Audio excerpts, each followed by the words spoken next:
Good morning, everyone. It is Marla Copal, the Vitality Mentor. And today I'm going to talk to you about something that's near and dear to my heart. So, I love being independently employed, but it's not always like the easiest. You have to have a good uh, cheerleader inside your head and inside your heart some days to get out and to do these things. But the one thing that I find that I just adore is I really do like talking to people. And a lot of people are, I realize I have a typo in my little caption there, so I'm going to hide it for a minute. Um, when I talk to people who are choosing to go into business, whether it's retail, whether it's to set up a network marketing business, or it's I want to sell my woodworking out of my garage, they're all going to be in sales. They're all going to be in sales. So people can tell themselves a lie as long as they want that they're never, ever, ever, ever in sales, but they are. Even if you're a customer service person, you're in sales because you are continuously serving your client in order for them to continue to see the value in the product. It's that simple. So every time you create a buyer, you are in sales. So Sharon Drew Morgan taught me this 30 years ago when she put a book out called Sales on the Line, and it's still out there. She sells a lot of selling training programs to large companies like IBM. But let's go back to the basics. Sales is creating a buyer. So let's get rid of that five-letter word that seems to disturb everybody, and let's look at what sales really is. You want to do a business, you are going to have to talk to people. You are going to have to find a way to either get on the phone, get to them in person, and not take it personally. Well, that not taking it personally is interesting, but it all comes from whatever scripts you have in your head. So I'm going to talk about that another day because really I've done a lot of sales coaching over the last 50 years. And if there's one thing that I'm good at, that is depersonalizing. Now, if somebody is really like being obnoxious and irritating and stressing me out, yeah, I might get there, but you're not going to know it. I might go out into the field and yell afterwards, but you're not going to know it while we're in conversation. And so that is what makes sales an art form. But also, you have to know how to open conversations to discover the need. So I love all these classes where they teach you to do your pitch. And I agree. A good, simple statement, not bullet of what it is you have or you do, is good to have for a BNI meeting, for a network meeting, for any other kinds of connections that you're making people. And the old joke, if you're in the elevator and somebody says, "What do you do? What do you have to say?" Sometimes I just smile and I say, "I have lots of good things." And I'm not going to handle it in the elevator because it just depends on where I am that day. Because sometimes people say, "What do you do?" And I trigger into my, "Oh, I have to present myself" mode. And it's like, maybe today I just want to give them a smile and let them go. Sometimes creating a mystery is okay. So I know that's a little loose of a thing, of an example. But what I'm saying, selling is a lot of times just who you are. So my dad was in sales for 50 years. And you just can't help but love sales after you see what he did. He started out in a lot of different things, but he loved his clients. And he traveled all over Northern California and in Northern Nevada, and he basically sold wholesale to Macy's and Weinstocks and lots of large companies. And he sold electronics, and he went into small electronics parts stores. So when he started in the business, he was just selling parts for TVs and radios.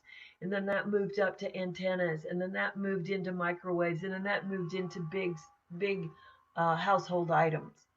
So when you're starting in electronics in the 60s, my dad was pretty powerful, and he sold through the late 80s. So he did really, really well, but everybody loved him. He was called Happy Tom, and he would walk in to each facility because he was doing cold calling. But then he had a routine where he'd go see them often. So, how does that translate to what I do? Well, what I learned from my father was that when you are approaching people, you really just have to take some time to get to know them. So, what's the option in an elevator that whatever you say in that 30-second pitch is going to engage someone enough that they want to do business with you? Now, lots of times I'll just say, tell me what you do first. And then if we're off the elevator, I've learned something about them. If we're at the same hotel for the next 3 days or whatever, I can say hi to them. I might even know their name. I have a greater opportunity to impress them if I know something about them and I can keep reconnecting. So it's a not often thought of strategy. We see everything as I only have this time slot to relate to this person. No, you don't. If you're going to see that person again, the universe will design that. And that's where I play. So if that sounds too weird to you, that's okay with me. But here's the reality. If I'm at a conference and there's a lot of different business people there, unless I'm working a trade show booth, that's different. But I got signs up. People have got some, they come to me and talk to me. That's a different condition. So I'm talking about how do we relate to people when we first meet them and we start building that relationship with them. So yes, time is of the essence sometimes. Sometimes you just need to plant a seed. So if you're all at a conference and it's not appropriate to pass a business card right away in the elevator because you know that's going to get lost, you just go ahead and say, tell me about you first. And then I'll tell you how what I do relates to what you do. Because I actually have a product that is going to help everybody with either their pain, their energy, or their immunity. And so I know that I cover the base called wellness, and everybody needs to be well to do their business. So I can wait. I can wait because I want to understand what are their stress levels, what are all the other things that they have going on. Hey, Dexter, selling is not fishing. Presentation is the bait, and the quality is the hook. However, I'm talking about not convincing. So the thing is about selling is there has to be a need. And we don't even have to create the need. The buyer needs to create the need, but they need to understand they have a need. So I've been in sales where I either cold call or I've been in sales where I'm on the service end. People call me and then they're still resistant. So I just have to remind them, you called me, so what's the information you need today? How can I serve you? So a lot of people, if they can be baited, as Dexter's saying, then that's their problem. Because I'm going to, in fact, walk away from many, many sales if anybody is in doubt. I will leave them sitting on the shelf. They need to discover what it is that they want. So there's a lot of different perspectives. So what you're doing is you're creating a buyer. You don't create a buyer with a pitch. You don't create a buyer with intimidating them into making the purchase. You don't create a buyer by having them feel like they're late to the game. None of those things create a buyer because it's not sustainable. So when you're in sales, you're really trying to create something that's sustainable.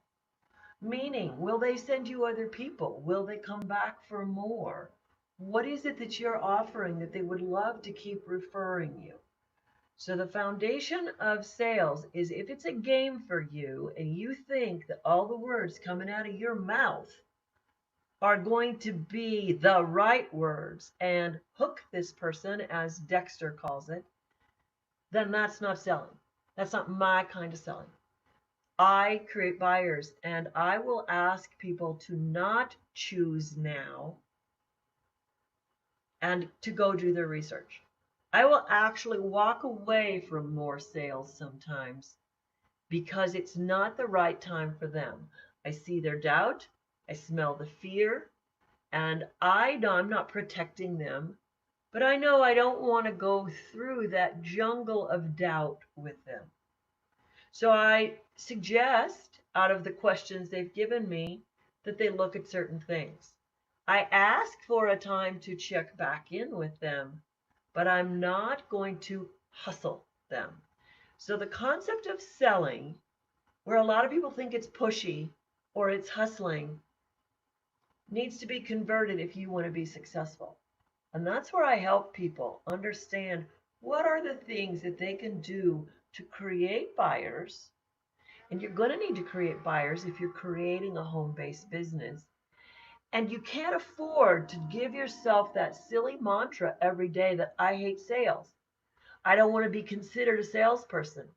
I have loved being considered a salesperson my whole life because you know what? I've had some of the most powerful relationships in doing that. But what sales also means is there's a responsibility. It's not a wham bam, let me do one time and be out of your life. Let me find a way to stay in your life. How can I continue to serve you? You have value to me.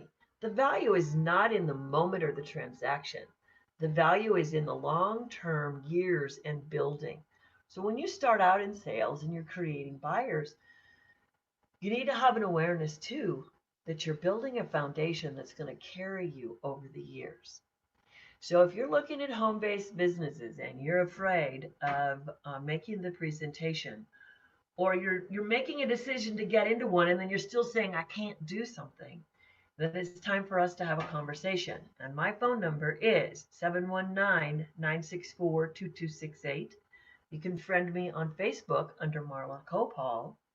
And I have some other things coming up soon because I am going to transition this into some more actions around selling.